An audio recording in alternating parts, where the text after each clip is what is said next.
Hello दोस्तों, Tata Motors DVR के बारे में बात करेंगे। यहां पर शेयर्स कैंसिल होने वाले हैं, इससे रिलेटेड सभी इंपॉर्टेंट इंफॉर्मेशन हम वीडियो में बात करेंगे। 8 इंपॉर्टेंट क्वेश्चंस का जवाब देंगे। तो देखिए, सबसे पहले हो क्या रहा है। तो अगर टाटा मोटर्स डीवीआर के आप शेयर होल्डर हैं तो वो शेयर्स कैंसिल हो जाएंगे। अभी नहीं होने वाला है, कुछ समय इस पर लगेगा और आपको जो टाटा मोटर्स है उसके शेयर यहां पर मिलेंगे। अब टाटा मोटर्स में आप देखेंगे ये काउंटर में 2 शेयर ट्रेड करते हैं।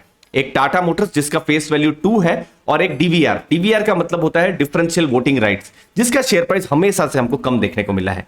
अब आप देखेंगे कि किस हिसाब से ये अरेंजमेंट होगा। अगर आपके पास डीवीआर के 10 शेयर हैं तो आपको 7 शेयर मिलेंगे टाटा मोटर्स के, जिसकी फेस वैल्यू 2 है। जब ये मैं वीडियो बना रहा हूं उस समय में कुछ 630 के आसपास में, जुलाई एंड के समय में बता रहा हूं, उस समय में उसके आसपास ये ट्रेड कर रहा है। लेकिन जो टाटा मोटर्स का जो शेयर है वो हमेशा थोड़ा सा प्रीमियम में रहा है।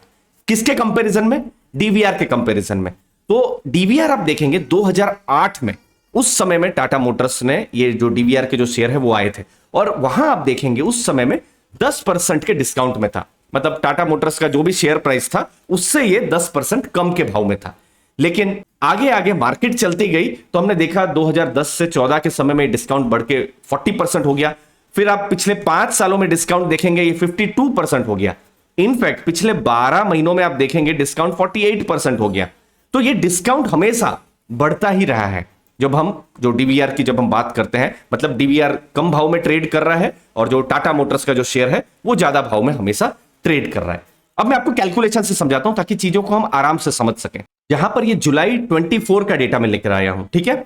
आप यहां देख सकते हैं, अगर टाटा मोटर्स के आपके पास फॉर एग्जांपल 7 शेयर है और जुलाई 24 को 630 के आसपास प्राइस था तो 4410 के आसपास आपको यहां पर खर्चा करना पड़ता। डीवीआर में आपको कितना खर्चा करना पड़ता? यहां पर 3579। आपको 10 शेयर अगर आप डीवीआर के ले रहे हैं तो कितना बड़ा प्रीमियम है?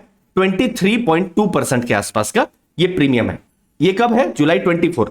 जो घोषणा हुई है जुलाई 25 के बाद हुई है। अभी ये वीडियो मैं बना रहा हूं जुलाई 26 को। तो जुलाई 26 का अगर मैं प्राइस लेता हूं तो देखिए, टाटा मोटर्स का जो शेयर प्राइस एनएससी का डेटा है जुलाई 26 को 639 में, अभी फिलहाल ये जब मैं वीडियो बना रहा हूं तो उस समय में है। और जो डीवीआर का प्राइस है, इनफैक्ट इस न्यूज के बाद शेयर प्राइस बहुत ज्यादा ऊपर गया है, तो 418.3 अभी मुझे यहां पर दिखा रहा है। जैसे ये मार्केट क्लोज हुई है उसके बाद ही मैं वीडियो बना रहा हूं। तो आप देख सकते हैं ये डिस्काउंट एक्चुअली में कुछ 23% के आसपास था, वो गिरकर अभी 6.9% के आसपास में। तो अब आता है नेक्स्ट क्वेश्चन कि ये स्टॉक क्यों हमेशा से डिस्काउंट में ही रहा है कंपेयर टू जो टाटा मोटर्स का जो शेयर है उनके कंपैरिजन में। क्योंकि देखिए, डीवीआर के नाम में जैसे डिफरेंशियल वोटिंग होती है, तो जो वोटिंग के जो राइट्स होते हैं जो इन्वेस्टर्स के, वो थोड़े से लिमिटेड होते हैं, कम होते हैं। मतलब 1/10 होते हैं वोटिंग राइट्स। और यहां पर एक और चीज क्या होती है, जो डिविडेंड जो मिलता है 5% डिविडेंड थोड़ा ज्यादा मिलता है। इसलिए आप देखेंगे टाटा मोटर्स का पिछले कुछ सालों से डिविडेंड नहीं आ रहा था, लेकिन इस साल 2023 में डिविडेंड आ रहा है। 2 रुपया का डिविडेंड आ रहा है। लेकिन डीवीआर में आप देखेंगे 2 रुपया 10 पैसे का डिविडेंड आ रहा है। बट ये डिस्काउंट वाली चीज को समझना जरूरी है। ये डिस्काउंट हमेशा से है क्योंकि वोटिंग का यहां पर इशू रहा है। जैसे अभी कुछ दिनों पहले एचडीएफसी और एचडीएफसी बैंक, उनका मर्जर हुआ तो थोड़ा बहुत डिस्काउंट था। पर कभी भी किसी भी पॉइंट में आप देखेंगे एचडीएफसी जो लिमिटेड था वो कुछ 2-3% या कभी 1%, कभी ज्यादा से ज्यादा 3% से थोड़ा ऊपर हमको देखने को मिला था डिस्काउंट। लेकिन कभी भी हमको 20-30% का डिस्काउंट नहीं देखने को मिला है। लेकिन आपको डीवीआर के केस में हमेशा पास्ट में आपको देखने को मिला है, जहां पर हमने 40-45% तक डिस्काउंट देखा है। लेकिन इस न्यूज आने के बाद में ये डिस्काउंट कम हो गया है, जो कि एक्चुअली में अपने हिस्टोरिकल डिस्काउंट से अब ये बहुत कम डिस्काउंट हो गया है, क्योंकि अब शेयर प्राइस बहुत ज्यादा बढ़ गया है। टाटा मोटर्स का जो शेयर प्राइस है वो बहुत नहीं बढ़ा है, लेकिन इस न्यूज के बाद में जो डीवीआर का जो शेयर प्राइस है वो बहुत ज्यादा बढ़ गया है। लेकिन हमेशा से डिस्काउंट रहा है दोस्तों, क्योंकि वोटिंग राइट्स यहां पर डिफरेंट रहे हैं। अब बिजनेस पर क्या इसका इंपैक्ट पड़ेगा? तो देखिए, कोई बिजनेस पे इंपैक्ट नहीं होने वाला है। कंपनी की तरफ से कोई भी कैश यहां पर जाने नहीं वाला है। कोई भी फाइनेंशियल ऑब्लिगेशन जो है, कोई भी यहां चेंजेस यहां पर नहीं होने वाले हैं, क्योंकि कोई भी कैश आउटगो है वो यहां पर नहीं हो रहा है। अब ये डीवीआर वाली चीज को भी समझ देते हैं। तो देखिए, ये डीवीआर के अगर आप शेयर्स देखेंगे, भारत में बहुत कंपनियों के नहीं है। इनफैक्ट ये जो डीवीआर टाटा मोटर्स का आया था 2008 के समय में आया था, राइट्स इशू के समय में। फिर बाद में क्यूआईपी हुआ और ये डीवीआर के शेयर और थोड़े से बढ़े थे उस समय में। 2008 में वो इसीलिए लाए थे ये राइट्स इशू के जरिए जो डीवीआर के जो शेयर है, क्योंकि उनको फंडिंग की जरूरत थी, क्योंकि बाहर में कुछ उनको इन्वेस्टमेंट करने थे उस समय में।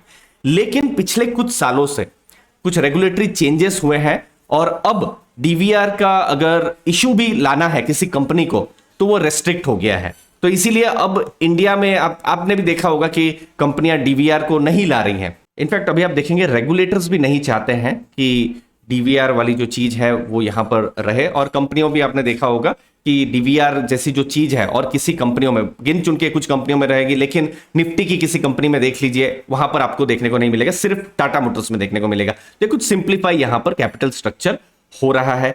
एडीआर की जब हम बात कर रहे हैं वहां से भी जो टाटा मोटर्स है वो भी डिलिस्ट कर रही है, तो वो अपने जो स्ट्रक्चर है उसको सिंप्लीफाई करने की कोशिश कर रही है। अब आपका क्वेश्चन हो सकता है ये कब होने वाला है, ठीक है। तो ये जो प्रोसेस है इस पर अभी भी कुछ रेगुलेटरी अप्रूवल्स हैं, शेयर होल्डर्स का भी यहां पर अप्रूवल यहां पर लगेगा, तो ये लगभग 12 से 15 महीने ये प्रोसेस पे लग सकते हैं। तो अगर आपका क्वेश्चन हुआ कि अगर मैं डीवीआर का स्टॉक खरीद लूं तो मुझे टाटा मोटर्स का स्टॉक मिलेगा, तो वो अभी फिलहाल तो हाँ है, रिकॉर्ड डेट अभी तक आई नहीं है। अब ये स्कीम किस तरीके से सबको हेल्प कर सकती है, जो ऑर्डिनरी के जो डीवीआर के जो शेयर होल्डर्स हैं उनको कुछ डिस्काउंट यहां पर मिल रहा है, जो एक्चुअली में डिस्काउंट पहले बहुत ज्यादा था, अभी आप देखेंगे डिस्काउंट थोड़ा सा कम, क्योंकि 23% के आसपास का उस दिन का 24 जुलाई का जो है हमको डिस्काउंट देखने को मिला है। फिर जो ऑर्डिनरी जो शेयर है, जो शेयर प्राइस थोड़ा ऊपर जो ट्रेड करता है वहां पर लिक्विडिटी ज्यादा है, वो भी उनको एक फायदा मिल सकता है।